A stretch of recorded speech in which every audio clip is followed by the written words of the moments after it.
Welcome to the Group Dentistry Now Show, the voice of the DSO industry.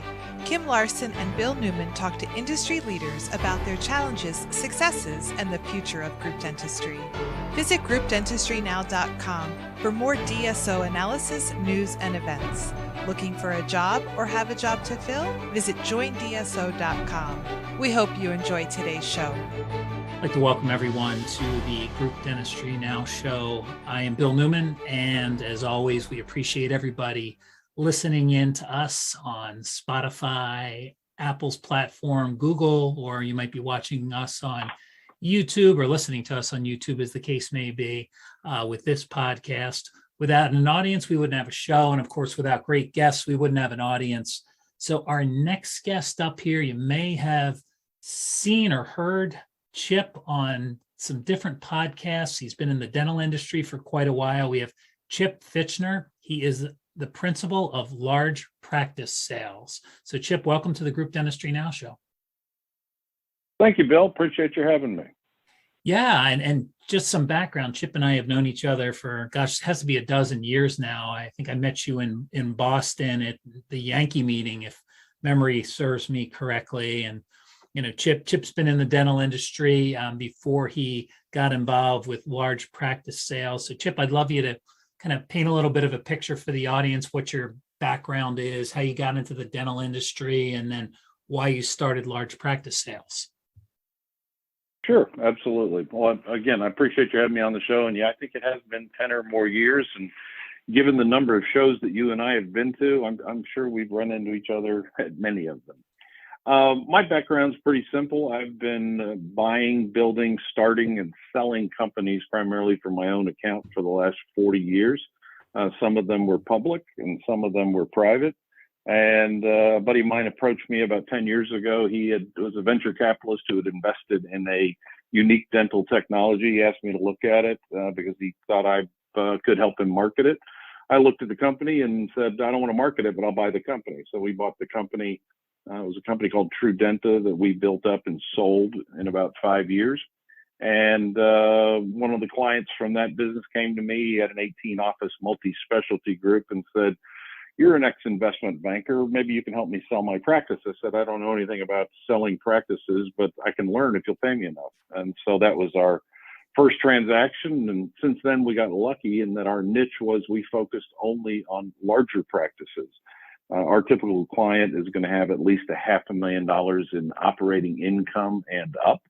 And we've grown a lot. In 2019, we did about 200 million in transactions. In 20, we did about 300 million in transactions. In 2021, we got to about 500 million in transactions.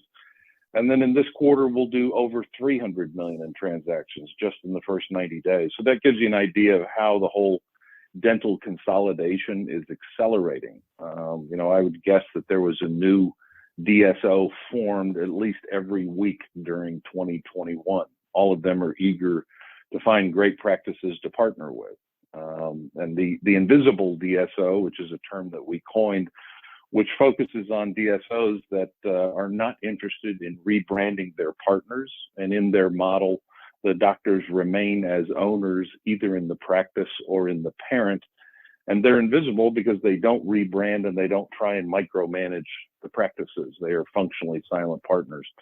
And that has become let's call it the new standard of DSOs, in that many of the ones that were rebranders are now not rebranding. So the invisible DSOs really are where the future is for doctors. Because they can find a partner that they can work with who can provide resources to them to help them grow, but not be micromanaged. And it's an interesting category, especially given the ages of our clients. 5 years ago, when we first started, our typical clients were 50 plus, and just last month we did over 50 million in transactions for doctors under the age of 40, which is shocking to a lot of people. That's interesting. Let's talk a little bit about that. So what is an under 40 doc looking for as far as a partner? They have a practice, they're not near retirement age. So why would they want to transact now? And then what does that partnership look like after the transaction? It's interesting in that you've had a number of these groups, and keep in mind, invisible DSOs have been around for over 30 years. This is not a new concept. It's just becoming more popular, primarily because owner-operated practices who retain their own brands are more successful than employee doctor-operated practices that might be within a regional or nationally branded chain. Owner doctors perform better than employee doctors. At least that's what the numbers tell us. So the reason the younger doctors are becoming interested in this concept is because, number one, it enables them to monetize a part of their life's work, but not all of it.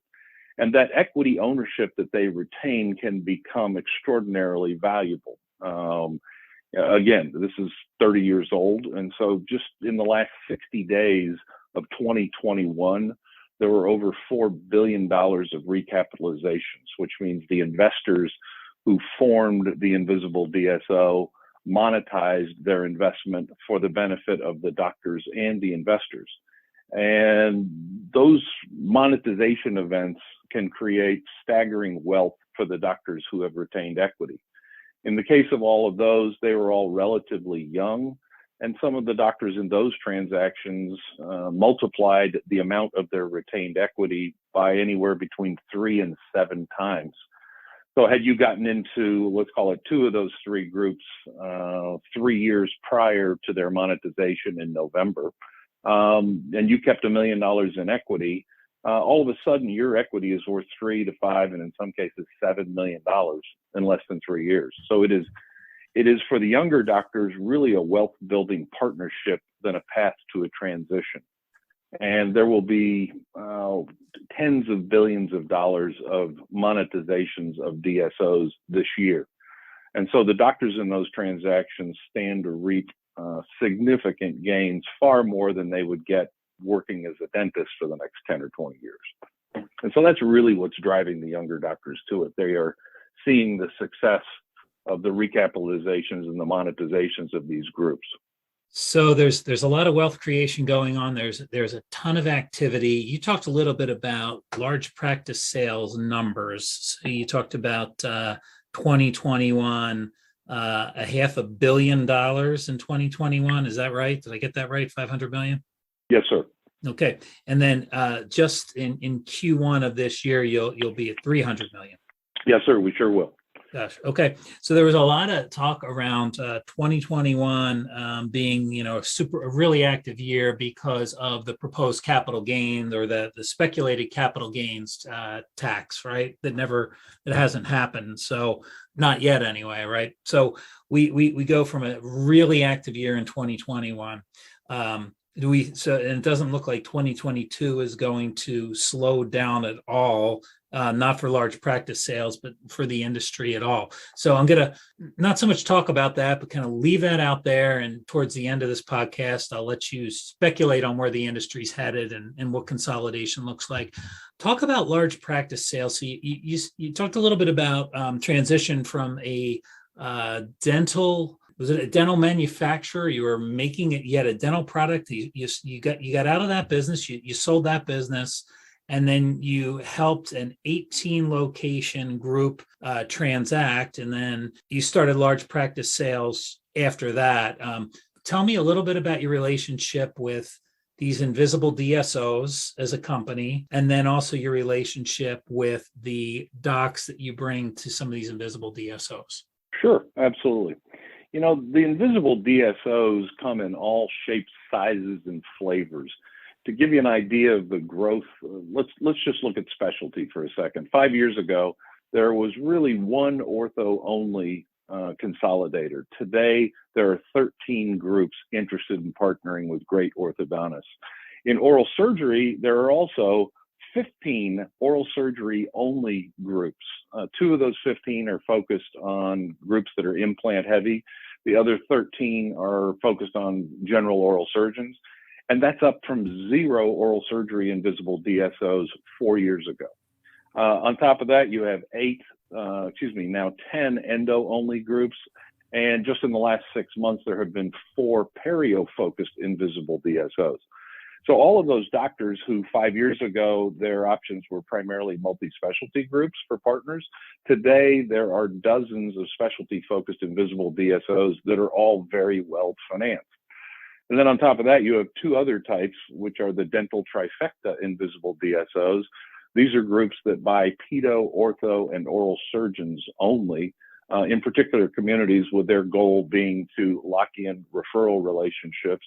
And they get a very accelerated growth when you own a pedo and an ortho in town and you add an oral surgeon. You get a lot of internal growth because everybody's motivated to refer within the family because they're all equity holders at the parent company. And then the newest type is the dental surgical trifecta. And these are invisible DSOs that are buying perio, endo, and oral surgery only. So the growth in these groups, the number of them that are eager for great partners, is really staggering. I've been in a lot of businesses in my life, and I've never seen one that has grown this rapidly. And the capital that is funding all of these groups is long-term patient capital. Many people are under the mistaken impression that private equity groups are the only backers of these groups, when in fact last year over half of our transactions were done with family office-backed invisible DSOs. And a family office is functionally a billionaire's personal private equity fund. And we really like dealing with those groups because you usually have one decision maker, whereas with an invisible DSO, you have the management of the invisible DSO, plus you have the private equity firm that's often run to some degree by committee. Whereas when you deal with the family office groups, you get decisions very rapidly, which is, from our perspective, a very good thing. But clients of ours will typically have at least 5 different bidders, and in many cases, the larger ones will have 10 or more. We had a great 34 office practice that once we started marketing it, we signed 82 non-disclosure agreements with groups that were interested in it. Those were primarily private equity and family offices, but 10 of the 82 were potentially strategic buyers, meaning invisible DSOs. So the interest level in funding dental consolidation is mind-boggling. And that's a good thing for doctors because it's driving up values, and probably more importantly, it's giving them more choices in who they want to partner with. Because we sort of liken these relationships to a marriage, in that in our transactions, the doctors are typically sticking around for at least 5 years, and many of them will stick around for 2 or maybe even 3 decades, given how young the doctors are that are doing these. And so the doctors need to understand all of their options, and they will have many, and they're all different. Each one of these groups operates a little bit differently, and will have a different prospective upside in the gains on their equity. And some are better managed than others, and some, frankly, we would not even show our clients to. So it's really the Wild West at the moment. You talked a little bit about family office versus PE. As far as how long they hold onto a platform for, do family offices hold longer, about the same as PE? Does it vary? Yeah, it really does. And that's a great question. So for instance, a family office from Europe acquired one of the 10 largest invisible DSOs in the US in October of 19, I believe it was. And this is a group that's very clear that that investment is a generational investment, meaning they're not planning to sell it in the next 100 years. They also happen to own the largest DSO in Europe. So this was a transatlantic potential consolidation for them. And so in some of the family office transactions, they are perpetual. And so what they'll do is they'll have mechanisms for doctors to monetize their retained equity under a formula based on future performance. So doctors in a private equity backed, or in most private equity backed invisible DSOs, are hoping for an event where the financier, the private equity group, monetizes that platform by selling it. And they typically talk about lifespans for their ownership of 3 to 5 to sometimes 7 years. So the doctors are always hoping for an exit when the backers of the invisible DSO monetize their investment. and the doctors then have the opportunity to monetize theirs as well. In the family offices, you have some of them that operate like the PE groups and that they have a 3 to 7 year time frame. And other family offices, again, are looking at this as perpetual. And they're different, but they all have the same kind of upside opportunity, because if the family offices that planned on having these groups perpetually didn't have an exit mechanism for the doctors that was comparable to what the doctors could make from a private equity backed group, they wouldn't be able to buy any practices.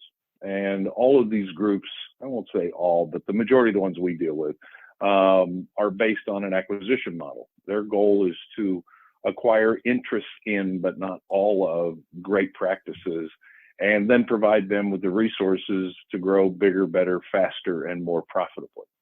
And a lot of doctors perceive those partnerships as, wait, they're going to come in and tell me what to do and how to do it, what insurances to take and who to hire and who to fire and what to pay them. And the reality is that's not what they do.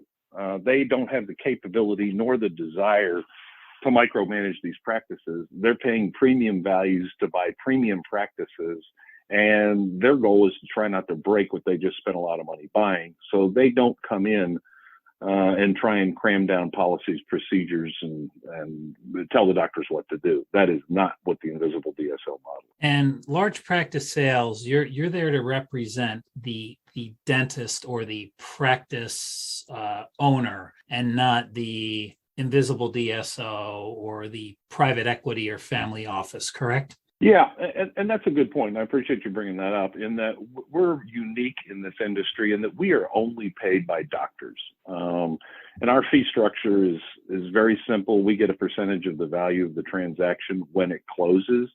If we can't close the transaction for whatever reason, because we can't find a doctor, a partner at the value we've quoted, or a partner that they like, they don't do a transaction and we get paid nothing. And we, being only paid by the doctors and not paid by any of the DSOs or the family offices or the private equity firms, we're highly motivated by design of our agreements to get the doctors the highest value with the best partner. And when you're not getting paid by the buyers, you have the ability to show doctors to everybody, not just the groups that would pay us a fee. So I think that's part of why we've been successful in getting values, and it's certainly why we've been successful in attracting the great invisible DSOs to us, because we don't cost the invisible DSO anything, except we may force them to pay a premium price. But they don't pay us any fees, and that's different from pretty much everybody else in this business.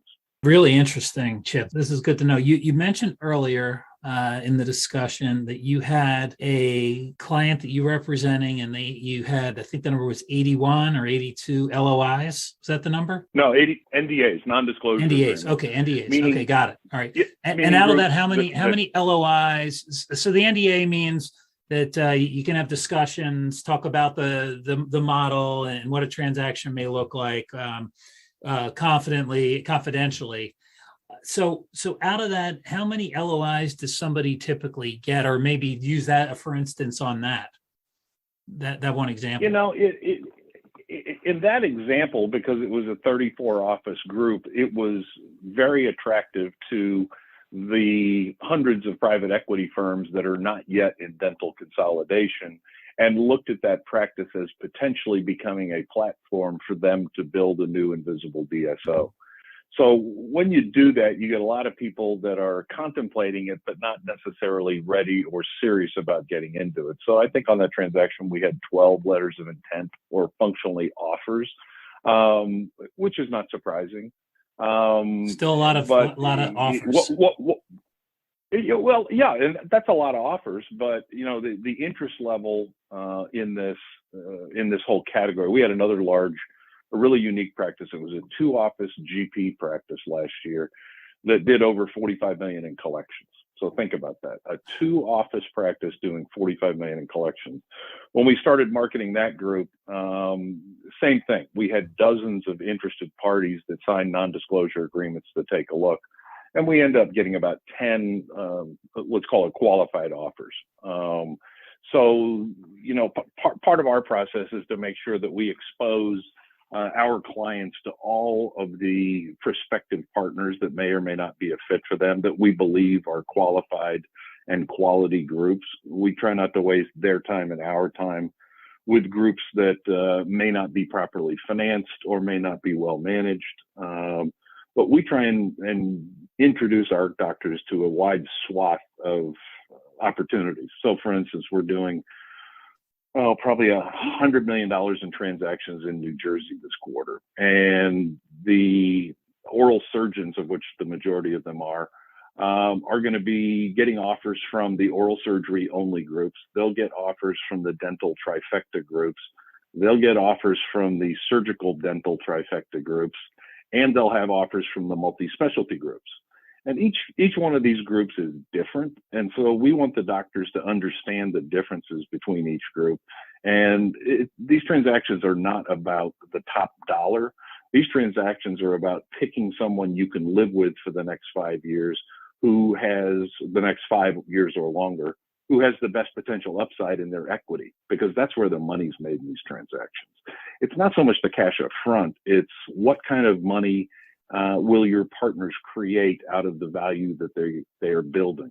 And I think my favorite story on that one is we sold the largest orthodontist in Montana and Wyoming, closed in October of 19. It was to a relatively small, relatively new, invisible DSO. And the doctors, who were classic conservative folks from the mountains, said, I'm not sure we believe in this equity, but we'll be happy to take their $12 million in cash. And so here it is, 2 years and 4 months later, that group's going to recapitalize. And my doctors, who were skeptical of the equity piece of this, are going to make about 6 to 7 times their money, meaning their $5 million in retained equity is going to turn into $30 to $40 million in less than 3 years. So it's important that you understand who your partner is, because that upside is what you're playing for. And that's one of the reasons that these docs, these small groups, these large practices should work with LPS, because you're right. It's not just about the dollar amount. It may be, right? It may be that, right? What am I going to get paid now for somebody that might want to be leaving in 2 years, but for somebody that wants to stay on, create long-term wealth, there are so many other things that go into this. One is the retained equity, certainly some of the cash up front, that's a good thing. But then it's also, can you work within their system? And so you said that there were 12 offers or whatever it was with this one we talked about that had the, the NDAs, the 82 NDAs. I mean, how do you sift through? Because each offer is probably similar, but some can be pretty different too. Well, again, first of all, the opening offer is never what the final offer is, and we see that problem regularly with doctors trying to represent themselves. Is that they don't know what they don't know. So. A good example would be an orthodontist came to us in August or September. He was not a client. However, we had done a value of his practice. We understood his practice. And he called me and said, hey, look, I know I didn't hire you, but I've got an offer from this DSO. It's a great group. I've been to their headquarters. We drank whiskey together. I really like these guys. Should I take the offer? I said, don't tell me what the number is. Just tell me how many bidders you had. And he's like, well, what do you mean? I said, how many offers do you have? He said, well, just from them. I said, okay, I guarantee you, and I'll put it in writing, that I can get you at least $5 million more than whatever the offer is, or you don't have to pay me anything and I'll help you close the transaction. And he said, how can you do that? You don't know what the number is. I said, I know your practice, and you would have 10 bidders if you went through a proper process. And he said, okay, the number is 19 million. I said, well, you know what? I'm going to change my guarantee.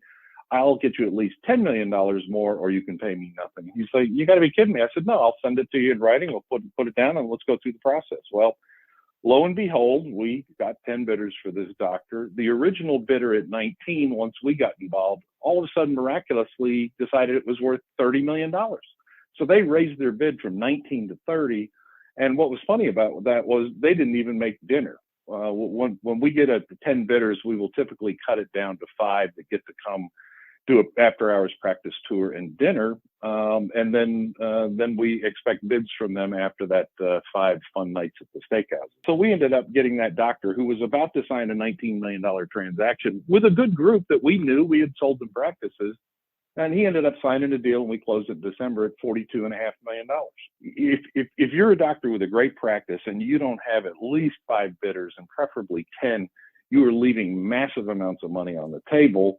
And more importantly, you're missing out on understanding who really should be your bride, right? This is like dating.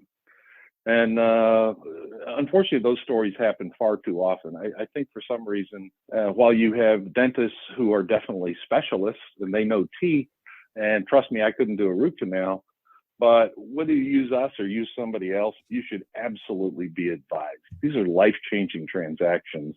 And, you know, a typical closing document is going to have 350 pages in it. And it's not all about the legal words. It's all about the terms and various items that you'll miss if you're not advised by somebody.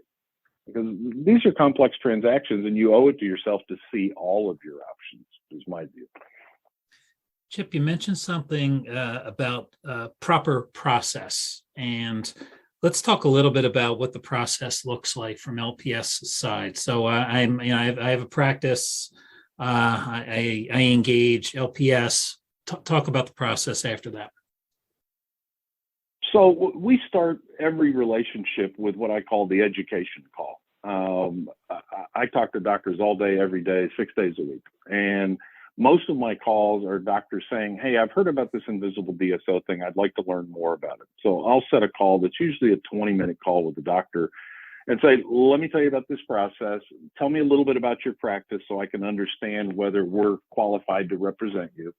And then we'll sign a non-disclosure agreement with the doctor and take a look at 3 years of profit and loss statements.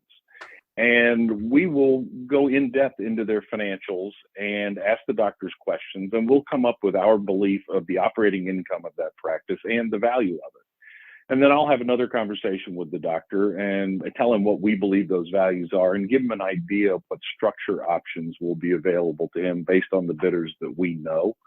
And that'll either be of interest to the doctor or it won't. And if it's not, that's okay. The doctor got a free practice valuation that's based on market values, not math, like all other valuations are. You know, we get to look at all of the transactions that are happening every day. And so we know what the market value of a practice is better than anybody. We did deals with 24 different invisible DSOs last year, and they change on a regular basis. So after that call, the doctor can say, yeah, that's not enough, or it's too early for me, and go on about their way, and we hope that they call us in the future. Or doctors will say, wow, that sounds great.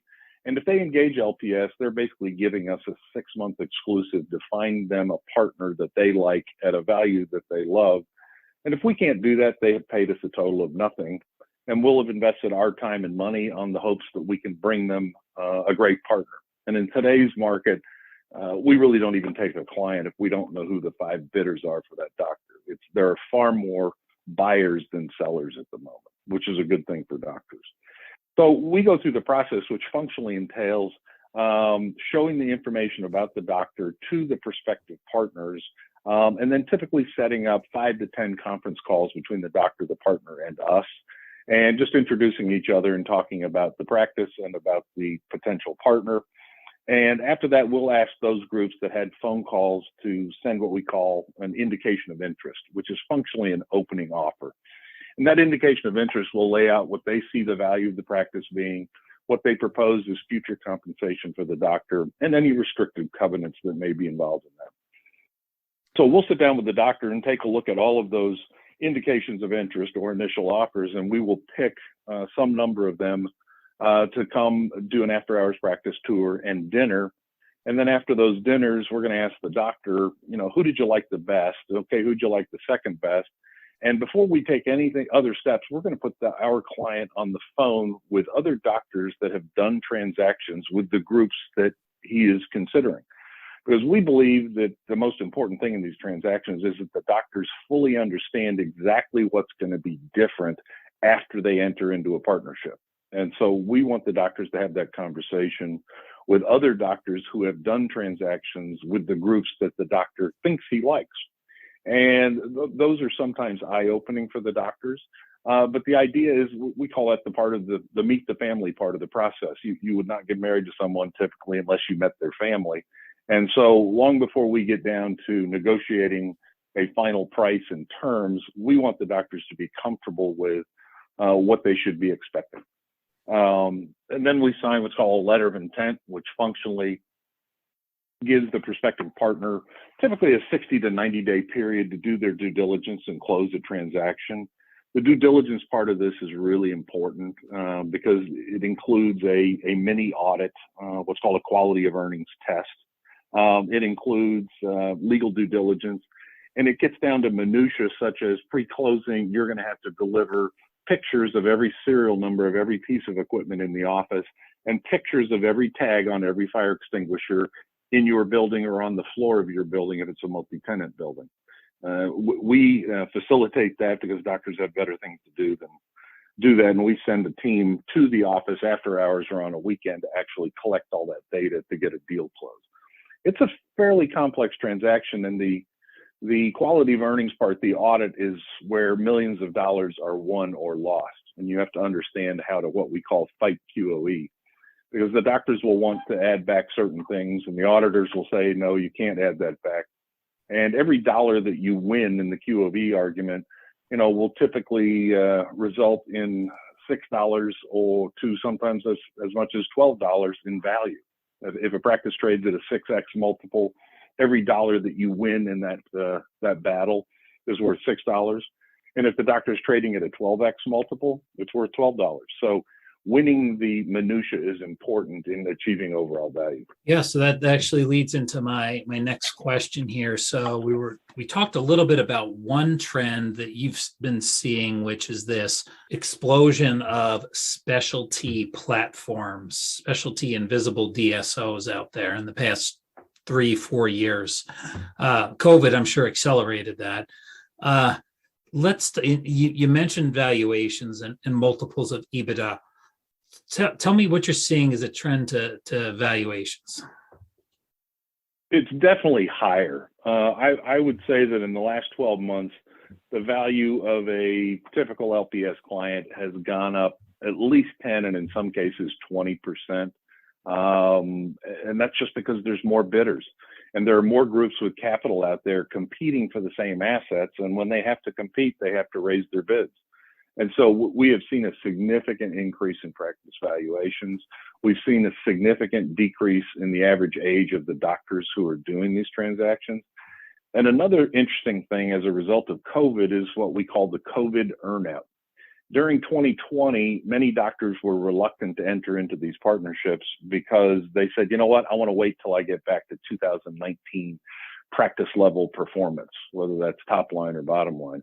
And so the doctors were not doing transactions. Well, all of these groups are driven by acquisitions. And so it became common to do what's called a COVID earnout, which functionally pays a doctor for future performance after closing.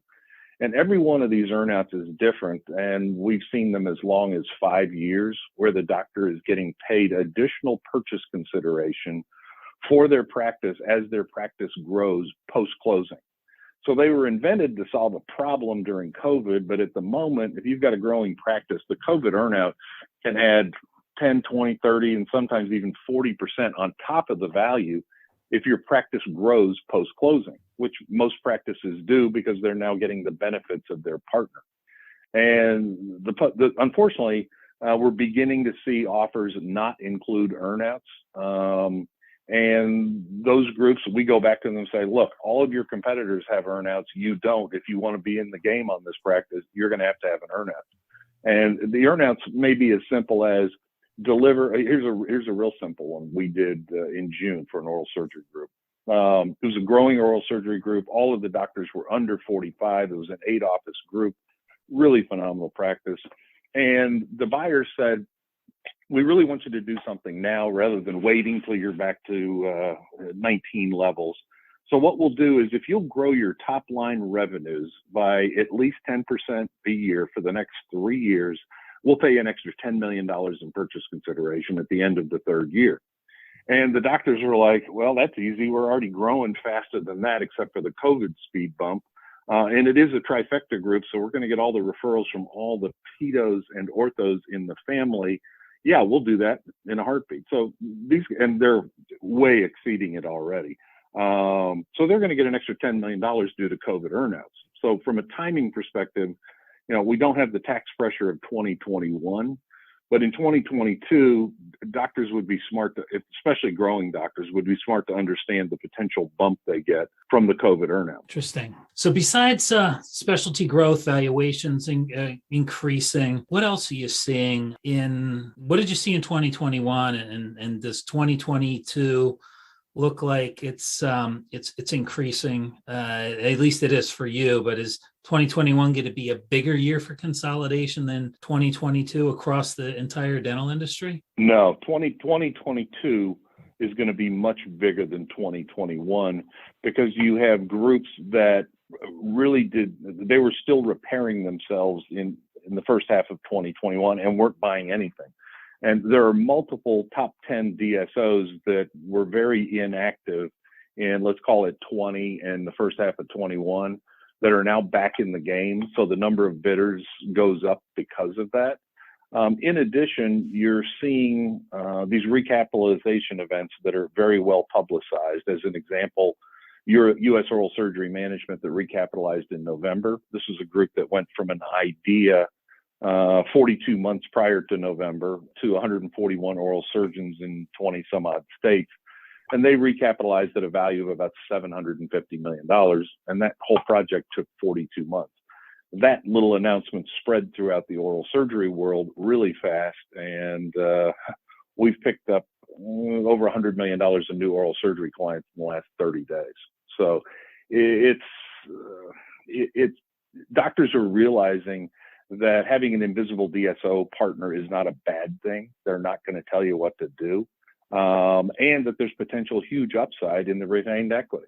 And fortunately for oral surgeons, they've got 13 different options just on the oral surgery only DSOs. The multi-specialty guys are more eager for oral surgery than ever. And that's true in the other specialties as well. The most valuable practice in the jungle today is a large pedo practice, because a pedo practice is the gateway to a dental trifecta. And if you've got a large pedo practice, you've got a gold mine in value. And when I say large, it doesn't have to be that big. If it's $1.5 million in collections and up, the endo practices have been getting attacked directly by the now 10 endo only groups. So every endo in the country, no matter how big they are, has been contacted by one of those endo groups. They're trying to do deals direct because they're able to buy practices at lower prices, because the doctors don't know what they don't know. This is a question that I always have, and maybe you have an idea, because there's a lot of speculation on the percentage of consolidation. Some say it's 25% of the industry is consolidated. Some say it's 35%. Practices that are affiliated with a DSO. But at what point, and are we getting there with what you see, or what might be on the horizon as far as quality practices that an invisible DSO would be interested in acquiring? Like, there's plenty of subpar practices, we'll just say. Are there still a good amount of quality practices out there for all these different platforms and family offices and private equity investors to invest in? Oh yeah, absolutely. And it's interesting. The ADA reports that in 2019, the average GP practice did about $747,000 in collections. And so that average practice is not going to be acquired by a major DSO. It may be acquired by a small 10-office DSO or a regional DSO. And it's not going to be acquired at any kind of premium. It's going to be at the values of what I call the old doc-to-doc transactions, where the doctors sell their practices for somewhere between 60 and 90% of collections. So those average GPs, when you do the math on 747,000 in collections, those are not businesses, they're jobs. And there's nothing wrong with it, right? There's nothing wrong with them being jobs, but they are not businesses with value, because once you subtract the overhead and subtract compensation for the doctor, those businesses functionally have no profit for anybody to acquire. So many people talk about, the consolidation heading to where it is with MDs. And I think the latest number on the MDs is that 77% of all MDs either work for a group or a large group or a hospital. I don't see dental getting there certainly anytime in my lifetime, and I'm 61, so it's not that much longer. But because there are so many small practices out there, they're not going to be consolidated. Those doctors are going to be forced to compete with not just the branded DSOs on every corner, but the invisible DSOs that may own the practice next door to you, and you don't even know that they have a partner who's getting them higher reimbursement rates from payers and who's paying 20% less on supplies and probably 70% less on implants than he is. So for the smaller doctors, it's going to become competitive. But no, we're not even close to 20% consolidated. And I'm going to use ortho as an example because I had dinner last night with the founder of the largest ortho consolidator in the country. And we were going through the math of how consolidated is ortho. And the reality is less than 10% of the ortho practices in the country are related to or partners with a DSO of any type. So we are a long way away from completing this consolidation cycle. Oral surgeons, probably in a similar vein. GPs, the ADA would tell you that less than 15% of GPs are affiliated with a DSO of any type. I think they may be a little light on that because if you look at the graduates from dental school this year, half of them went to work for a DSO. And you're also seeing a mind change or a sea change in the fact that the younger dentists are less interested in the entrepreneurial thrill of owning their own practice and are happy to work for the DSOs or practices as associates. So we'll call it the smaller practices that relied on the old doc gets out of school, becomes an associate, and ultimately buys the practice.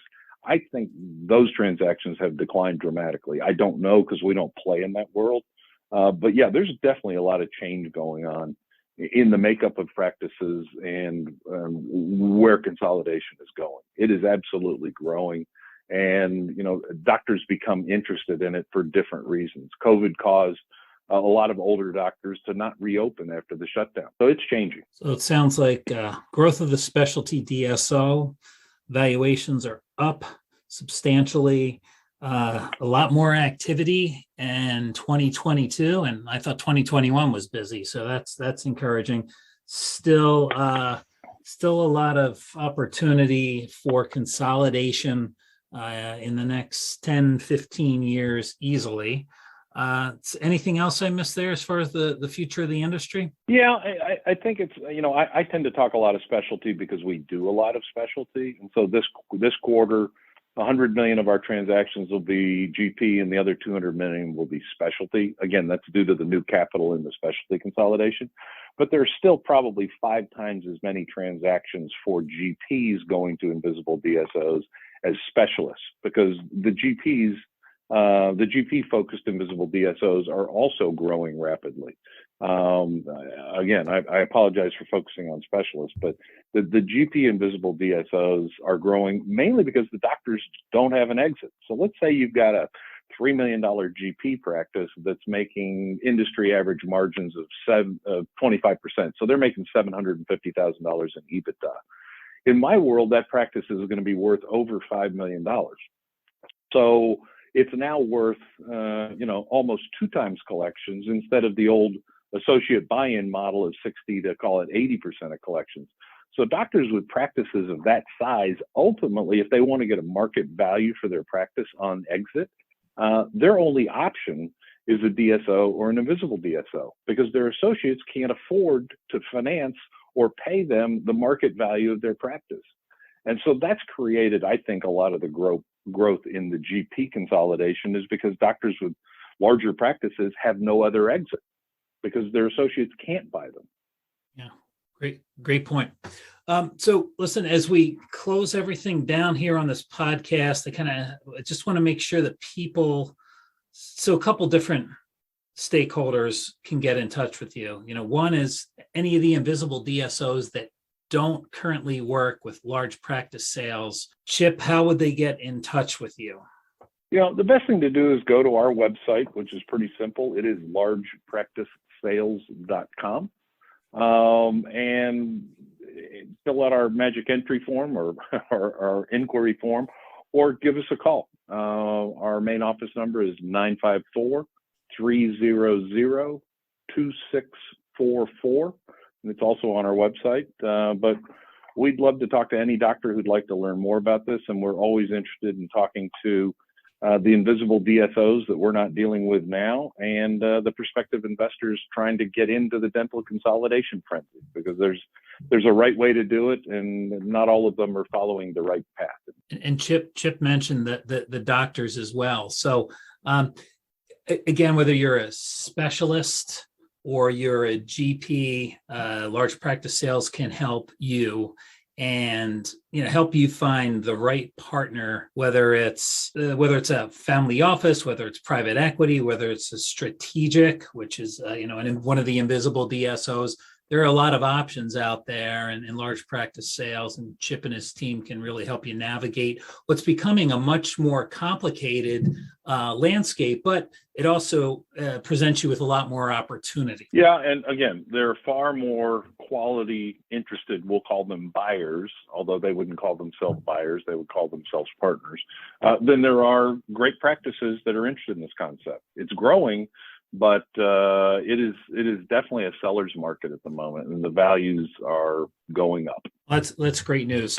And by the way, we're going to drop large practice sales website information, the phone number that Chip had given out. We'll have that in the show notes, so you'll be able to call or fill out that form on the large practice sales website. Chip Fichtner, Principal of Large Practice Sales, thank you for joining us today on the Group Dentistry Now Show. Really appreciate all that great information. Sounds like there's just a ton of opportunity for docs in the space that are looking for partnerships, ways to transition, ways to have some earned equity. It's a great time to be in the dental industry, and I thank you for being a part of the Group Dentistry Now Show, Chip. Thank you, Bill, for having me. I appreciate it. Have a great week. All right, and until next time, I'm Bill Newman, and this is the Group Dentistry Now Show. The Group Dentistry Now Show has listeners across North and South America, Europe, Asia, and Australia. If you like our show, subscribe today, and please tell your colleagues about us.